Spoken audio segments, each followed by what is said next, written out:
Welcome into this Five Clubs conversation. I'm Gary Williams. Good to have you with us. As always, you know I love the written word. And the written word hadn't gone away, but things have changed a lot in the digital age and the fragmentation of where you get your golf content. Gosh, can we come up with a better word than content? Well, somebody who's producing a lot of that, and it's really, really good. It's educational. It's entertaining. You learn something, and you see things, and you go, God, that's extraordinary. Who's doing this stuff? Well, one of the outfits in the game of golf that I think is really changed things and made people say, gosh, really, that's out there? It's the fried egg.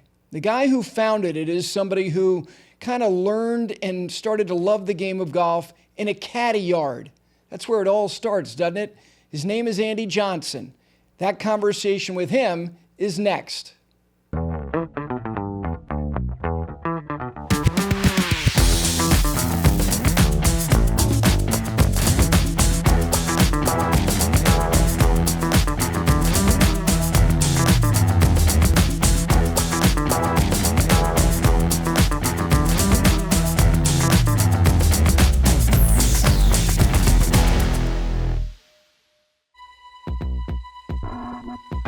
Think this is only a grip? It's only my sole connection to this. It's only in my hands on every single shot. It's an extra 2 yards of carry when it matters most. Yeah, only a grip. Mine are only golf pride. Respect the grip. With that, we welcome in the overlord of the fried egg, Andy Johnson. Andy, how are you, my friend? Gary, I'm doing great. Thanks so much for having me on. I've watched, I can't tell you in my 20s, my coming of age time in my life, how much morning drive I would watch, before I'd go punch the clock at the 9 to 5. I'd have it on, and I have lots of great memories of your voice kind of like bellowing through my apartment as I got ready for work in my young years. Well, that's very kind. Thanks. You say 9 to 5, and it's amazing. I one of my favorite books, I don't know if you're familiar with it, it's written by a guy named David Epstein. It's Range, and it's about, and the subtitle is How Generalists Thrive in a Specialized World. And one of the themes of the book is it takes a lot of guts to quit. It takes a lot of temerity to say, I'm going to do something else. And we're going to get to when you decided to do something else. But I want to start with where I think it might have started for you, which is where I think it starts for a lot of people who love golf, in a bag room or a caddy yard. So let me go back to Knollwood Country Club, and let's get into the bag room. And you even taught a little junior golf, from what I understand. What was it that you were seeing, experiencing, hearing that made you have this affection for something that, I don't know how good you thought you could be at this? I mean, golf itself. But where did it all start, that you like this passion, which has come to life in the form of your business, which is outstanding work? Where did it start? I think like a lot of kids that are my age, a lot of people my age. I'm 37 years old. I always have to do the math now. I'm getting so old. It's not a good thing. But I watched the '97 Masters. I watched the '96 USAM, and I think I'm very much part of the Tiger generation. And I was 10 years old when I got my first set of clubs. And I grew up in a family that, my grandpa was like a golf nut, played golf every day. And then my dad was very into golf, and my uncle was into golf. And it was a situation where I played all different sports. But one of the things that I think, like when you have other family members in your life, older people, your dad, your uncle, your grandpa, you kind of like look up to that. And I played every sport imaginable growing up.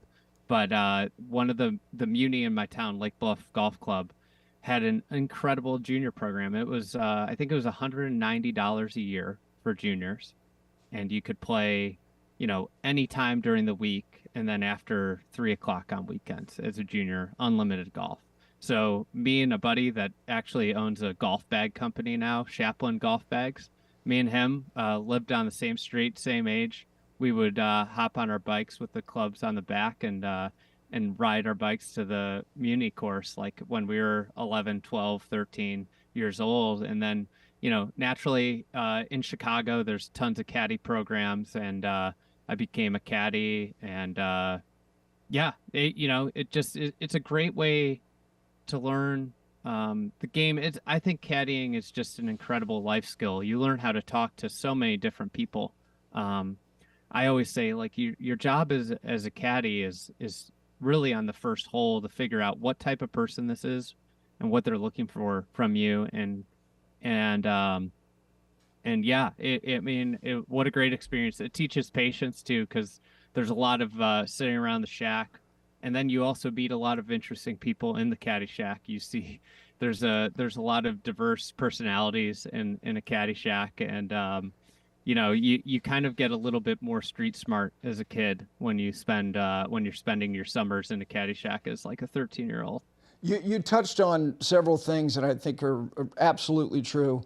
Caddying for me, and this was pre-cell phones, but it didn't change the responsibility I have to have a conversation with an adult who likely had a job, and to interface with somebody over the course of not 10 minutes, but likely 4+ hours, which I think is a skill that's lost on a lot of younger generations that really don't have that responsibility, period. They don't have to interface with their teachers, not much with parents, not much with adults.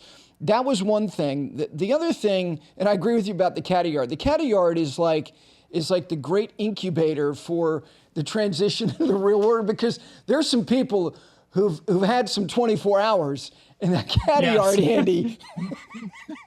It's like you get wise beyond your years real quick in a caddy yard, because there's stuff going on all the time, like, and it's a 100% safe space for kids. It's a great space for kids because I was 13 playing spades, like you learn stuff, like you hear stuff, you just go, you get an advanced education in terms of like how the world works. Truly. The other thing you said with relation to yourself and where you kind of fall as far as the chronology of golf, you're a Tiger baby. You were spawned by what I call the 100-year flood, which is what he was and kind of remains. So I think to too much of a degree, people look at like his effect on golf in too much of a myopic way. I get like, where are the minorities in golf that have gotten to the highest level? Look, access is one thing, performance is another. You know as well as anybody, God, to breathe in the rare air of elite professional golf is hard. It's hard, but you and many others of your age are impacting the industry of golf because there was an inspiration that you got from seeing what he did. So I think that when you look at it and you go, what did Tiger really do? Well, look at these, and I hate the term content. Let's come up with a different term than content creators, but you are part of a generation that were inspired to, okay, play as good as you can, but if not that, something else in this game. Like, that story has to be told, doesn't it? Yeah, I think, just in terms of just his passion, he kind of got just hit a chord of passion. He was cool. He was different. He had this energy. I mean, I remember like one of my other uncles who lived in another state. He was a golf pro, and he hated the fist pumps. He thought it was not like part of the game, but that stuff, I mean, like when you watch the vintage Tiger highlights and just the intensity, and he made golf like other sports, where when he poured in the 20-footer, there was a celebration akin to, somebody knocking down like Steph Curry knocking down a big three in a high leverage situation in an NBA finals game, and there being a timeout. And like, there's like he had those cool reactions, and I think that it it created it changed the tide of what the way golf was perceived. It he started a change in how golf, like even where we are today with like really how golf transformed in COVID, right? He started all of that. It is seismic shifts don't happen overnight, and this sport has really evolved. You know, if you think about golf before Tiger and after Tiger, just in terms of public perception, it's evolved maybe more than any sport. No, you're right. Do you have he has a whole catalog of fist pumps. Do you have one that, for whatever reason, it may not be the most famous one that stands out for you, that you have an affection for whatever reason? Is there a specific Tiger fist pump moment? The one, you know, if I like go through my the shot I remember most is the Canadian Open bunker shot. I mean, it's just an astounding shot. But then the putt where he chased after it and pointed, I think it was the Bob May PGA. Yeah, that was Valhalla playoff. I mean, like the audacity to be able to know. It wasn't over. It wasn't over. He's just going to the next hole. And it wasn't over, and the putt was 10 feet away. You know, like it's just an insane thing. It's similar, like I don't want to overuse the Steph Curry thing, but like how cool is it when Steph just lets go of a shot and he's around running down the court? Yeah, he turns around. It's just there's a level of athlete of sheer dominance, but also I think like the thing is like the confidence, the swagger, and all the combination, and it's the greatest athletes ever combine those. And I think that's the thing. I think that golf, it's so rare to see somebody in golf with that because the game is so, you fail so much. And it is such a deflating game. It's a game that kicks you in the teeth so often. And this was this guy that just had the it factor that I don't know if we'll ever see anybody quite like it again. Yeah, you know, I have not seen anybody doctor that putt to where, like, post-impact, the finger point starts like they've done with the Abe Answer putt in the President's Cup. Like, as soon as he makes impact, he's turning to him, which is hilarious. There are a couple others, like, he was in a playoff in Hawaii with Ernie Els. And this was early Tiger. This was like XL shirt Tiger. I mean, he looked like he was wearing a smock. And it was so demonstrative. And the event wasn't over.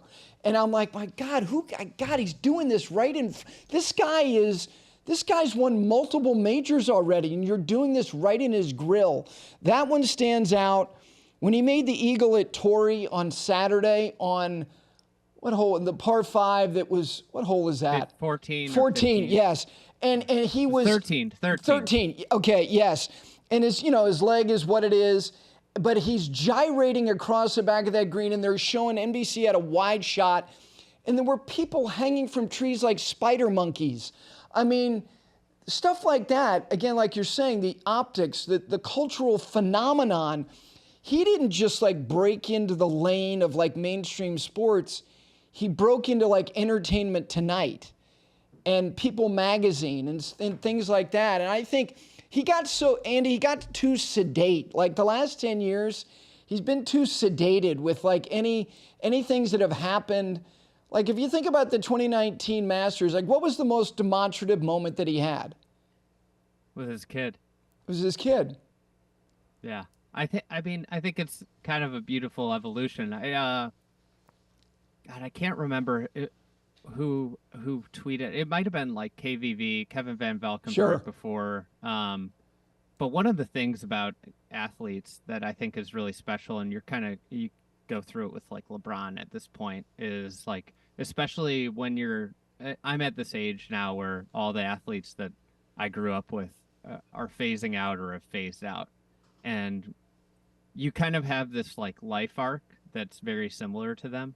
And Tiger's a little ahead, like where I was really young. But with LeBron, like you kind of like see you're going through these like same experiences at a smaller scale where like you're trying to find your way when you're in your 20s, and then you're figuring out what you want to do, and you have these beautiful moments. And I think that's one of the things with a with athletes that's so special. And I think like with Tiger in that moment, like right where like you have these, especially the peers of Tiger, people that are the same age, you have this relationship with him, and you have evolved similarly to him, and you get to this moment, and like, for any dad out there, that would be, the thing you would, I don't know.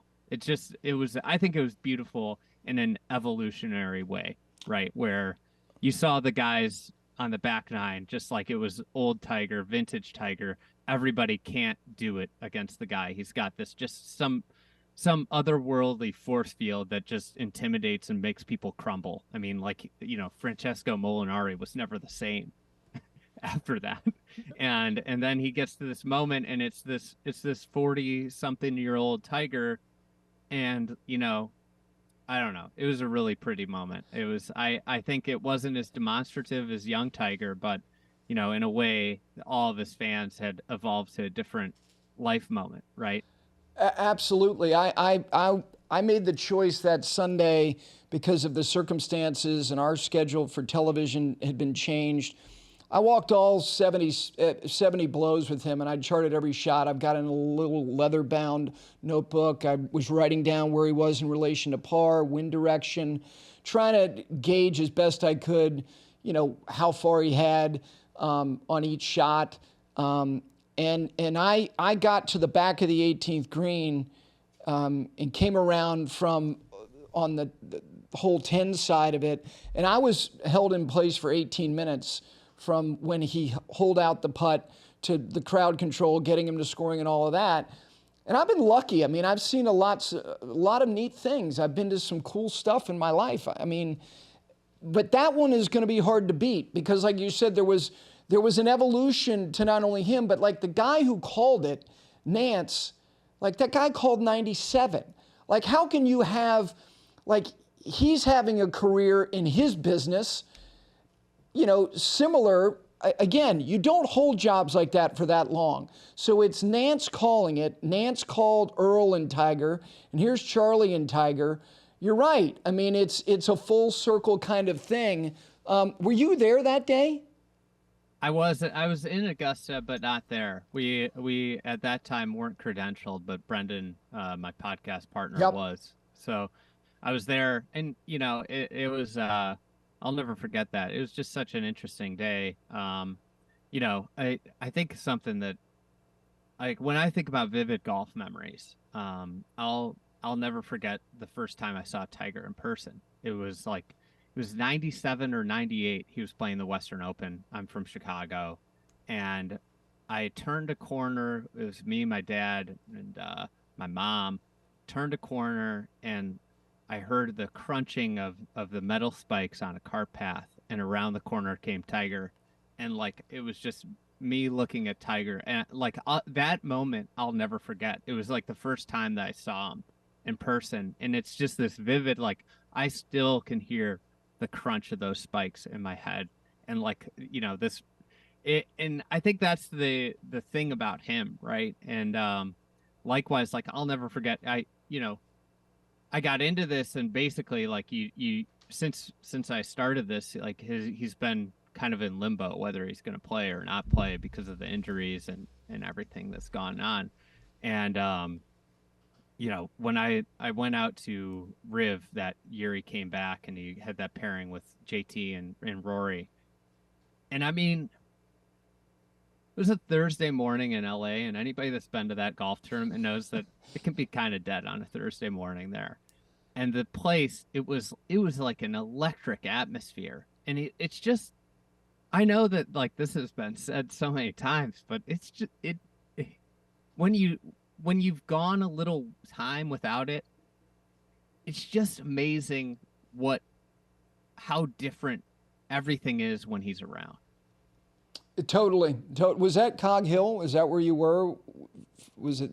Cog Hill, yeah. Yeah. It was the 97 or 98. Yeah. It might have been. I can't. It was either Motorola or I think it was the Motorola Western Open. Then it hadn't gone to Cialis yet. You know, there's a there's a photo, and it's not just a photo there, but I was at Cog Hill last year, and there's a photo in their clubhouse, and I don't know what year it was. It might have been, I don't know, it could have been that year, but it was a Sunday photo of him coming up 18, and they had allowed the crowd to congregate behind him. And it was an Open Championship, like, get through the crowd after the second shot. And you're going, he's not 35 years old. He's like 22 or 23. And he's caused this crescendo of interest that was unimaginable. And you're looking at this kid, and he's a willowy 160 pounds. And again, smock, the Tiger XL shirt phase. And you're going, that wasn't normal then. It hasn't been replicated since. And you're right. And that, you know, the fact that moment for you stands up. Do you think there's another moment for him? And I'm not asking you, does he win again? Does he have something that allows people to try to drag him over the line one more time? I've become. You can't never count the guy out after the Masters in 2019. I think, from what I gather, the latest surgery on the foot is a. I was talking to an orthopedic surgeon at one of our events, and he was like, "This was a good move based off of like the things that have been reported as problems." So, you know, listen, like if he can walk, I think the big thing is like, can he get to a place where he can walk 72 holes? Because anybody that's been to the recent majors that he's played in, it's not fun to watch. It's like you're kind of like, whoa. Granted, like him making these cuts has been utterly unbelievable. It's extraordinary.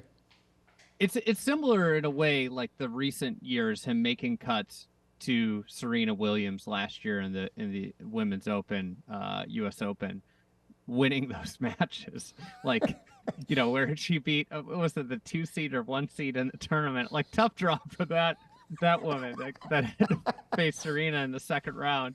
But like that, I think that is I think he could win an event. It's got to be the right venue. It's got to be the right. His body's got to be right. He's clearly shown he can hit the shots still, but you can't hit the shots if your body doesn't hold up, right? Yeah, again, you say it's got to be the right venue. With the exception of maybe Riviera, what other venues are there going to be other than major championship venues? And I asked him this at the Masters. You were in the room. I said, you know, when you won in 19, you had this appreciable build to that, which included winning the Tour Championship the previous August and contending and picking off Rory in the match play, which was his last start before that, which I think is a little, you know, it fortifies his mind a little bit more. Like, where does he do that? He can't do that. Like, how can he micro strike a major? That would be, you and I could spend 10 lifetimes trying to articulate what that would mean, and we would still, it would be inadequate. It would be inadequate. I mean, if he does this, it's beyond anything that's ever been done in sports. Yeah, I mean, he talks about reps, right? And the need for reps, and he doesn't have the physical capability to do it. So I think, like, and the hard thing with golf is that if you don't win, it's considered a failure, right?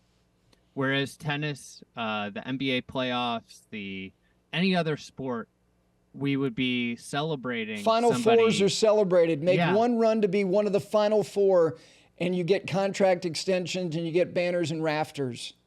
Exactly. So you just look at the dynamic of golf, and I think that's like the really hard thing about it mentally. And, you know, going back to what we were talking about before with great players and ebbs and flows, like, I think that's part of it, is that, like, it's a demoralizing sport. It beats you up, But like the thing with Tiger is these made cuts at the state he's in physically are an incredible, out of this world achievement. And I can only imagine how it feels for some of these very elite players that missed cuts when he made them. And it's like, this guy can't walk and he's beating me. Like, what's going on? Like, and I think that's the tough thing is Serena Williams is celebrated for winning 2 matches at the U.S. Women's Open last year. Versus, Tiger has a bad weekend after making the cut. And there's a lot of celebration about making the cut, but it's like, oh, you can't do it. It's like, in another sport, you lose the match. And it's like, well, that was a great run. No, it's true. No, I mean, I think him making cuts, I mean, I hope there's something greater than that. But I honestly think based on the severity of the injury, the accident, that's a screenplay by itself. Let's get to where you are in your career and your life. When you made the decision to start what you've started, not easy to break into the neighborhood of talking about design and architecture. Designers can be prickly folks. They're experts at what they do, and I love them and I appreciate what they do because I have a great affinity for seeing wonderful stuff across the landscape. Obviously, you do too. When did you say to yourself, you know what, I want to do this. Here's what I want to do. I want to cover professional golf, but I also have this bent for design, and I want to write about courses, and I'm going to rate them. I've got the chops to rate them as well, which you do. Your three-egg system. When did you say, you know what, I'm gonna start this thing? How did it come together? So I worked for some tech startups in Chicago, and I was at one that had a really, great growth story where it was, I was an early employee and we got to 150, 200 employees. And then it was kind of like the classic startup that then didn't work. And it was a great moment. And then I moved over to a tech media company where I learned a lot about media and content creation and different things. I wasn't doing the content creation, but I had this entrepreneurial itch where I wanted to start something on my own, and I had a few different ideas for what I wanted to do. And the one that I kept coming back to that I thought I could talk about at a pretty high level or write about at a high level was golf. Just because of my experiences growing up caddying and playing amateur stuff, I just felt like I could write about golf at a pretty good level, and I thought about the game uniquely. So that's, I got this great advice, and I tell people this a lot, is like everybody, when you have an idea, wants it to be perfect from day one, and you kind of like go through this process of months and months of planning and different things. And I met with a friend of mine, his name's Andy Mack. He's a really, really great amateur golfer in Chicago, but he was also an entrepreneur. And I talked to him about my idea, and he said, hey, I thought about my company for so long, and I just look at it as wasted time. The thing I wish I would have done is just start, just go, just write one, so he knew what I wanted to do. And it was at the time, just like a newsletter was the start of it. He said, just write one and put it out in the world and see what people think and start going. And so that day I went back to my office. So we had a meeting about something else, and then we started talking about this. I went back to the office where I was working. I took the afternoon. I wasn't working my normal job. I just wrote a newsletter, and I sent it out to 10 friends, and it went. And from there, it started this great journey where I was working a job and doing this, and I, because of caddying and just playing amateur golf, I had become enamored with golf courses. I always wanted to see cool places, and I wanted to play in tournaments at cool places. And, when you caddy, you just learn a lot about architecture, whether or not you know it, because you're navigating people around a golf course, avoiding features. Like, you have a very strong understanding of strategy. And caddying for a 15 handicap woman is a lot different than caddying for a +2 man, right? Like the way you're going to coach them around the golf course is vastly different, and that's golf architecture in a nutshell. So, I I then just started writing about courses and giving my opinion and architecture stuff. And I think like one of the things that was like really beautiful about the start of it was like, and what made it unique was, listen, I wasn't an expert at all 7 years ago. But what I did was I took a lot of people along with the journey of learning with me. And I think like one of the things that I look back on and wish I kind of had was that kind of discovery and sense of like explaining something. The more you learn, the more difficult it becomes to explain at a very basic level. So I think that's like one of the things that made it really unique at the beginning. So it's been a crazy journey. I think like you always you believe like, especially somebody told me like if you're an entrepreneur, you have to be an optimist, and I totally believe that, because we're 8 years in now, and if I knew how hard it was, I don't know if I would have gotten into it 8 years ago. It's an incredibly difficult thing to do every day.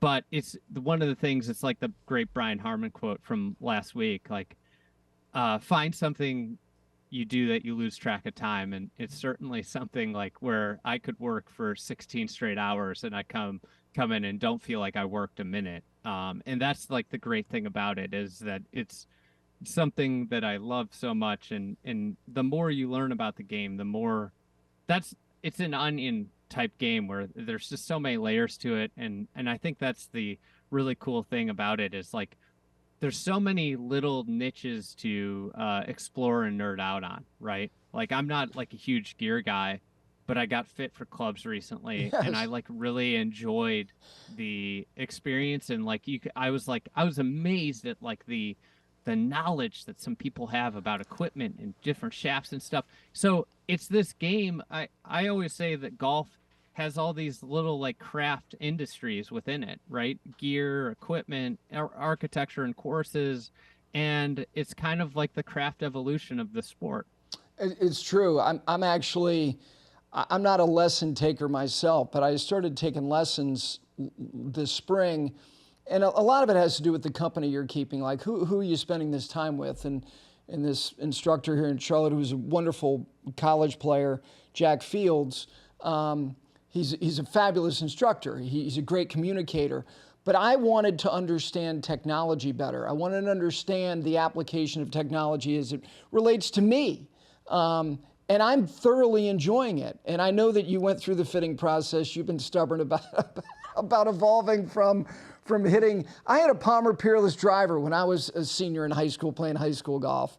What was the driver you used your senior year? You were not senior year. Yeah, I was like, I think it was I think I had either a 975D or the Titleist 970. It's like playing with a rocket ship compared to what I had. Yeah. I mean, I feel like my era, which is like right Brian Harmon era, yes. Like we lived through, like, I remember I was playing wound balls at the beginning of high school, and I think I had like a Cobra baffler, the wood, remember those? Of course. With the rails on it. My dad had a bag full of them. I mean, like, I used a persimmon club in high school. Like, it's kind of like crazy, the whole evolution. Like, that the game changed so dramatically, because then by the end of my high school career, you're using the Pro V1 X had come out, and like that whole, I'll never forget. The first time I played the Pro V1 was a junior tournament, and remember the first model you had the seam? Absolutely. And you teed it up on the seam. You wanted to hit the seam off the tee, but then on iron shots, you wanted to, because it would reduce the spin if you hit the seam, and it would go 15 yards further. Yep. And then on iron shots, on par threes, you tee it up with the Titleist facing the club because you wanted more control. Yep. Incredible. No, the seam was, I'll never, I mean, it was like, you know, the haphazard way that you had teed up a ball previously. I mean, I mean, I think that you can detect people who play and don't play based on how they tee their ball up to some degree. You know, the people who get down, like I was doing that. I needed to make sure that the seam was lined up properly. I had totally abandoned, you know, this very cool, very, you know, very laissez-faire way of teeing up a golf ball when that seam came into the game. So let me ask you very quickly, do you remember what the thing you sent to 10 friends, what did you write about? What was it? It just was like a wrap up of what was going on on the tour. Okay, it was just like an overall like wrap review kind of thing. Yeah, it was like the form of our current newsletter to like, it was a way more dumbed down. The idea behind it, I was a busy professional. And I'd spend time taking the L in Chicago to work every day, and I would listen to podcasts, but I'd always want to read about golf, and I just thought like nothing is at that time was really curtailed to the busy professional. Like the idea of getting something in your email inbox that like you don't have to click links out, that you could just read, was the thing that I was super fascinated by. Like, okay, like this thing gets delivered to me and I can just make 5 minutes of time. The idea was to keep people updated with, you know, very minimal time. And so that was the real, I was solving my own problem with golf media, where like I would have to go to these websites and there'd be all these articles, and all I wanted to know was like, what's going on? You know, give me a quick rundown if I'm interested in, like, that synthesizes what happens. And if I'm interested in this more, I can click a link out to read a full article. So that was the original kind of idea behind it. And we've evolved, and like, you know, you have this newsletter, and then you need somewhere somebody can sign up for a newsletter. So I started a website where people could sign up for the newsletter. And then it's like, well, if I write additional articles, people are more likely to sign up to the newsletter. And then it was like, oh, you know, I love podcasts. I listen to podcasts all the time.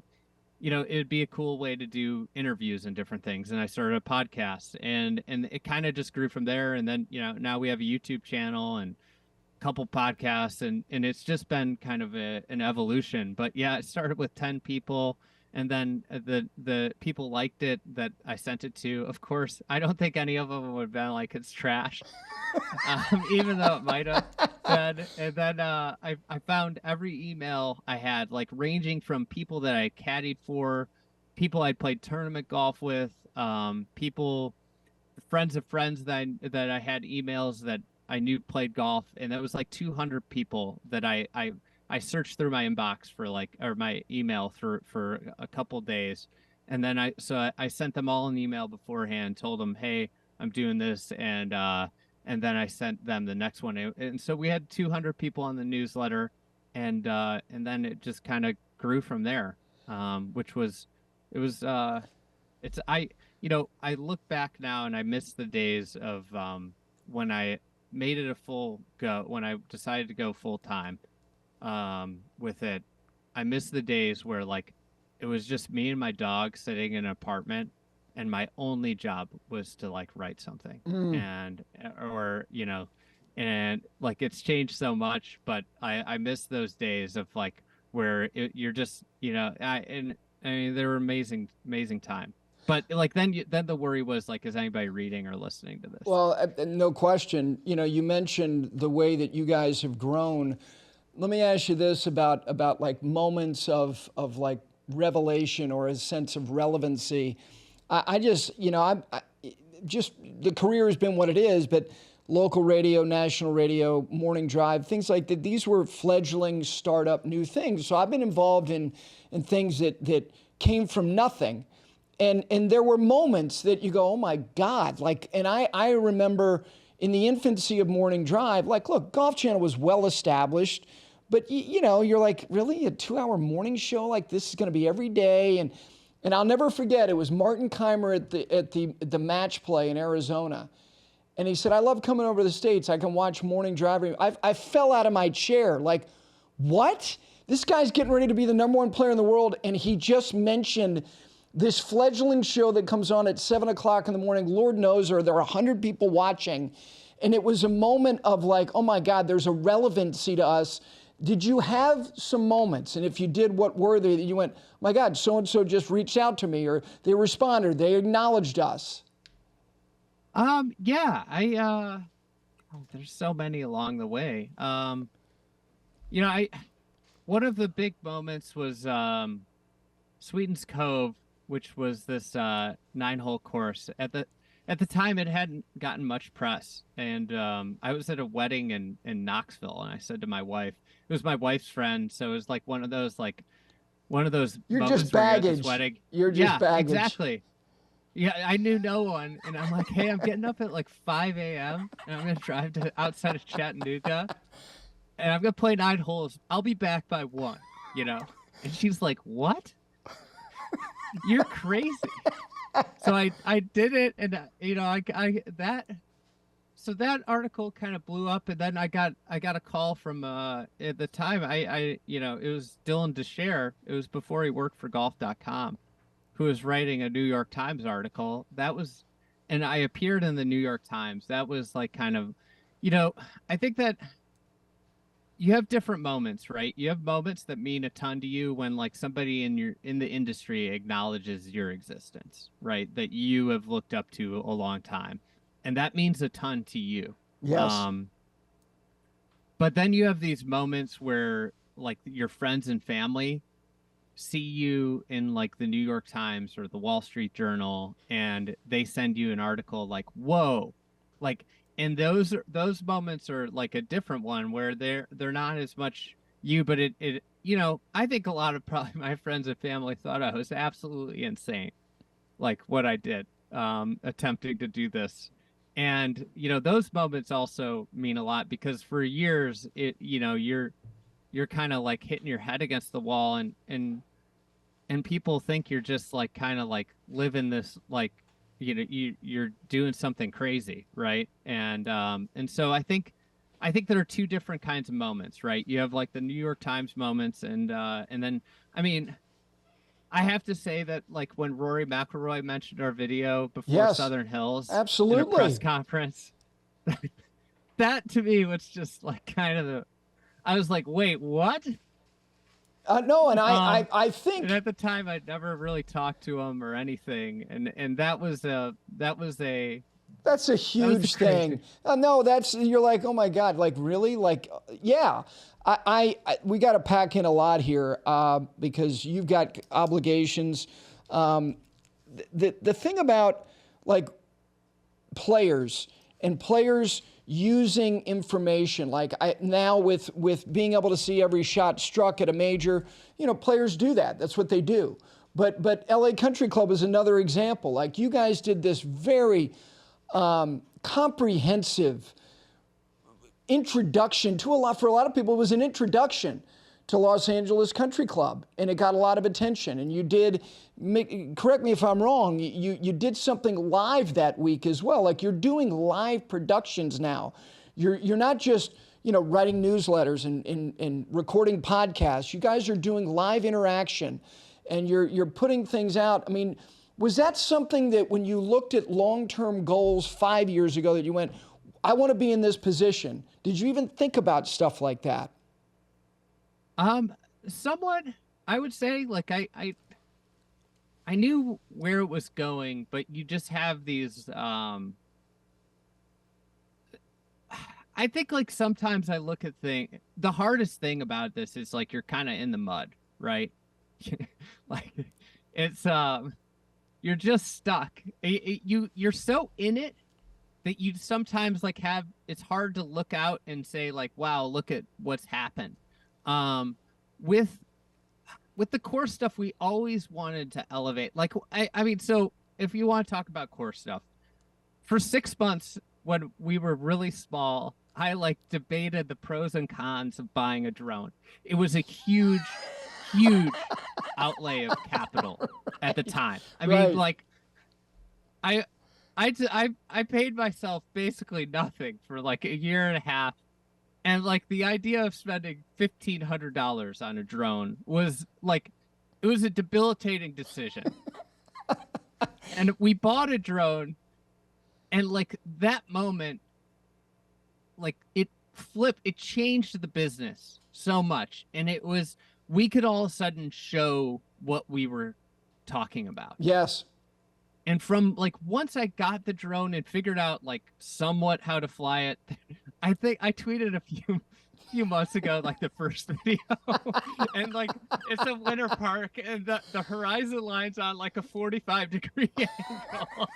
It was horrendous. But like from that moment, I knew that, oh my God, this is going to completely change the way you can showcase a golf course and talk about golf course.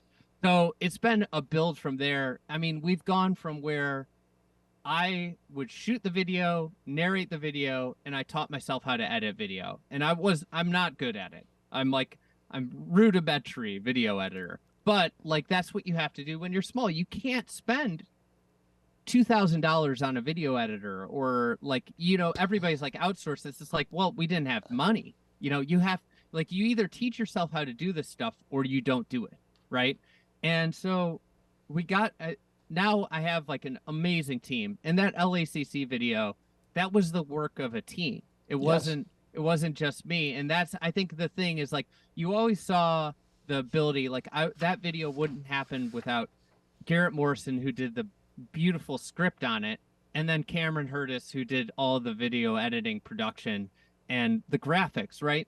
So I saw where it could go, but it just seemed so far away to get there, right? And then for like the public stuff, I mean, if you told my like high school English teacher what I was doing now, I think she'd fall out of her chair. Like I was a horrible writer, terrible public speaker, hated doing it. But I think it's like one of those things where I always in my life, if I get into a situation, I figure out how to do it. And I think like when it starts, it's kind of weird. Like I'll be nervous beforehand, but once it gets going, you're okay.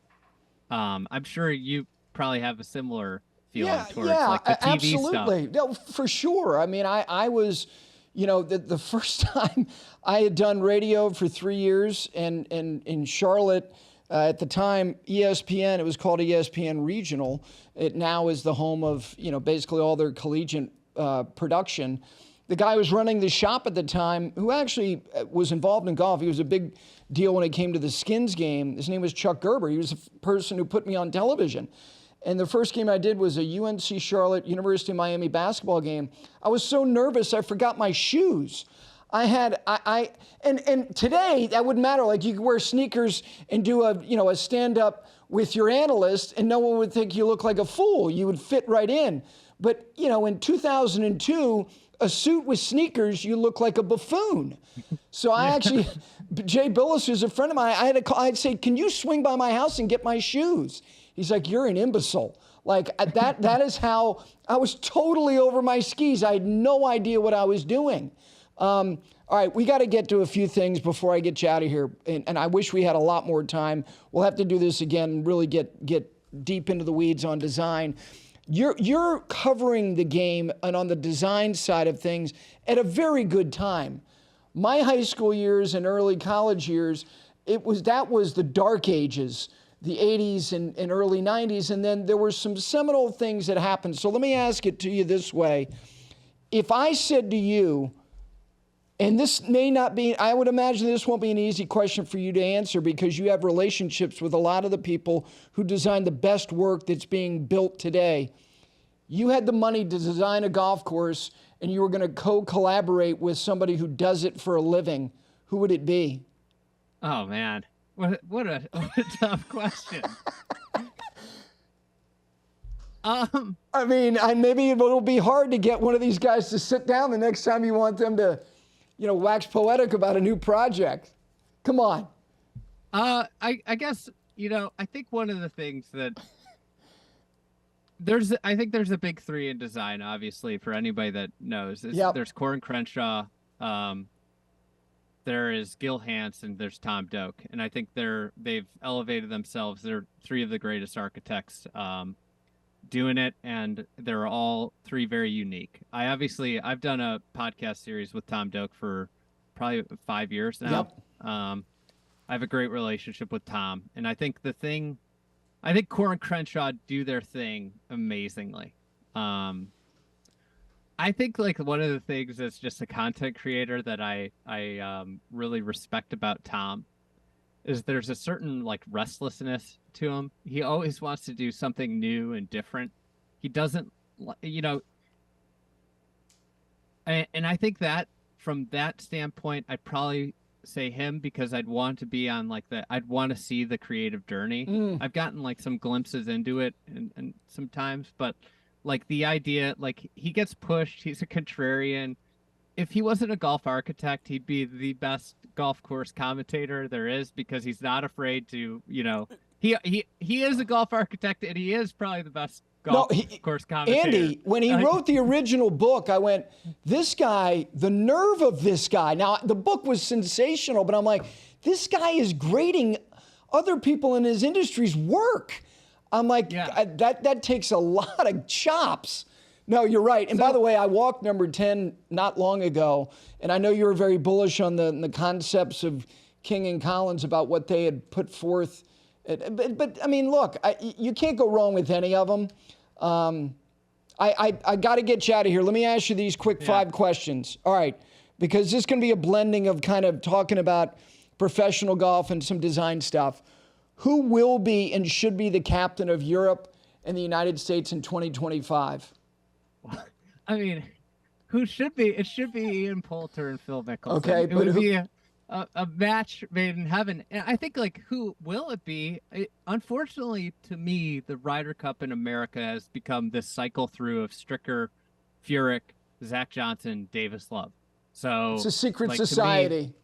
Yeah, it's kind of like the redux of what their Ryder Cup era was like the good old boys club has now become the good old boys captains club.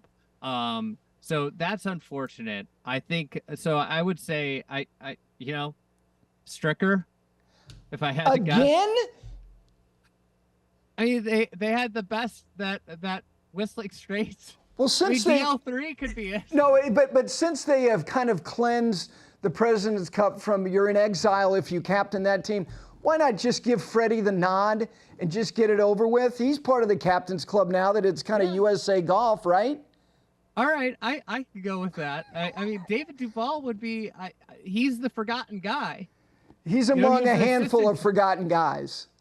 He was assistant captain 5 years ago, when it was at Hazeltine, right? Yeah. He just why he was a former number one. Tiger would be amazing. Yes. Tiger would be the best. No, I'm with you on that. It was Poulter and Mickelson. It was set up. All right, give me your favorite green in the world. It could be to putt, to study, to whatever. What's your favorite green in the world? I say this with always the caveat. My favorite today isn't necessarily my favorite tomorrow. Okay. It's like some days you wake up wanting pizza. I love it. Other days you wake up wanting a hamburger. On the spot. All right, my favorite. There's I'll try and pick one that people will know. I'll do North Berwick 16th with the gate hole with the. It's like basically like a Baritz on the side with a big deep swale. Anybody that's played Sweetens Cove, it's very similar to the 8th green at Sweetens Cove. It's just like, it's so fun. And there's like, the thing I love the most about it is like the green extends out past the green, right? It's the surrounds. And they have this old wall that's been grassed over that obscures the front right part of the green. So it plays with your depth perception a little bit. It is just an incredible green. In the back left section, it's terrifying to hit a ball to. I love it. I love it. And I love the way you answered it. It's right now. Just like you said, there's not like the whole idea of this is the 14th ranked course in the world and this is 15th, which the absurdity of that. I mean, it's just, and when people ask me, what's your favorite? I don't have a favorite. I really don't. Right now, my think favorite green in the you don't world is wanna go actually get what's that? killed. You don't want to go get killed every day. Like some days you might want to really test your game, but then other days you want just like a nice walk and a fun course, right? What's your favorite green? Right now, it's 15 at Crystal Downs. I had the pleasure. It was my first trip around there a couple of weeks ago, and I was very taken by all of it. But that green, I wanted my group a couple times during the day. When I got to the 5th tee, I wanted them to just go play the rest of the golf course, and I wanted to just spend the day on 5. And then when I got to 15 green, I wanted them to leave so that I could putt it from every angle and hit short shots into it. 15 at Crystal Downs right now. All right, you can take a professional event anywhere in the world, regardless of footprint. Where would you take an event to take the best players? Australia in the winter. I thought the President's Cup at Royal Melbourne was the greatest event for a number of reasons, and a lot of it was like, and this is a very American-centric answer, but winter it gets dark early. That was on in prime time, and it was just this unbelievable course. It was electric. Agreed. So just Melbourne, there needs to be and I think this is the challenging thing with the whole schedule, where it's going. I think like if we look back on this 5 years from now, we're heading to a world tour. I pray that we have like January in Melbourne to start the year, and that's the way we kick off the world tour schedule. Okay. The best shot you've ever struck? Oh. I guess like one of the memories I always have. I was playing a state am. Actually, no, I'll do this. I played at the U.S. Mid Am 5 years ago, and I think I had the last tee time of the day. It was my first USGA Where was this? event. Where was the Mid Am that year? Stonewall. It was the first Stu Hagestad win. I had the last tee time, and I was starting on 10, which was one of the hardest holes. OB all down the left side. And I had the last tee time, so I'm just like sitting, twiddling my thumbs all morning long, nervous as shit. And I piped my drive. I hit a 6-iron to like 15 feet, and I walked in a birdie putt, and it was just the greatest feeling. Like I just hit 3 perfect shots in the the most nervous I've been on a golf course in a long time. That's very good. All right, last question. The most powerful voice in golf in 5 years will be? Rory. Really? He'll have a more powerful voice than Augusta National. Does Augusta want that though? Like, that's the question. Can you commentate on golf once a year and be the most powerful voice?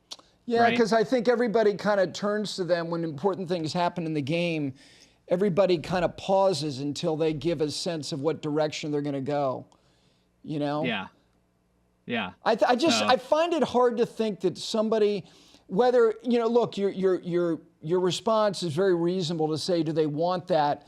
They've assumed it, and they haven't pushed away from it. Look, I think, and this is for another conversation, that the question about the 13th hole, not long after the Distance Insights report, Fred Ridley put it right back in the governing bodies. He just volleyed it right back to them and said, figure it out. And they've come up with it. Look, you and I can talk about that. By the way, one other moment of relevancy you were unaware of as I get you out of here. When the Distance Insights report was released, I was co-anchoring a show with Rich Lerner, and Brandel and Jaime Diaz were going to be on the show that night. And we're sitting in Matt Haggerty's office discussing the layout of the program. And Brandel said, has the fried egg responded to this? And I looked at him and I went, are you shitting me? Like, really? That was 2019. Cool.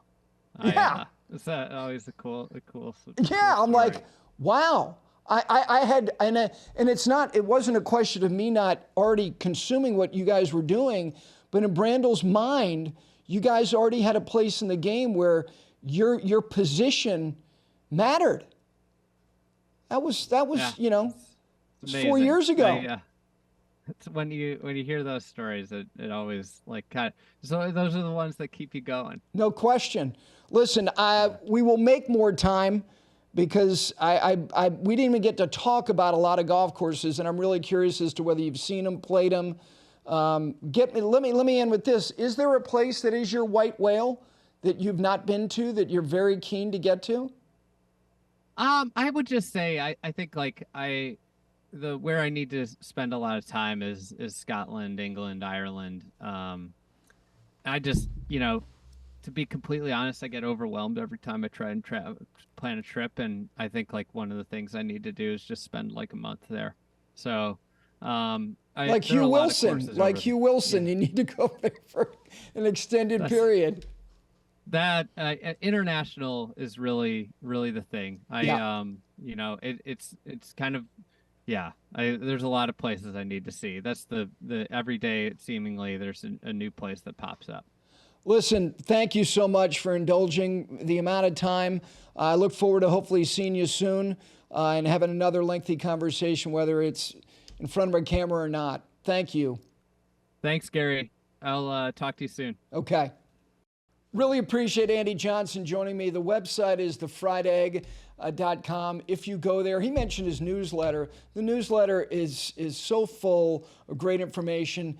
The team that he's got around him, these are bright people putting out constantly good stuff on all different angles when it comes to the game of golf. A lot of it is about elite professional golf, but so much, as we talked about briefly, and we'll have another conversation, is about design and the great footage and the beautiful videos that they produce as well. So I appreciate Andy taking the time. Most importantly, thank you to all of you out there for watching and listening to this Five Clubs conversation.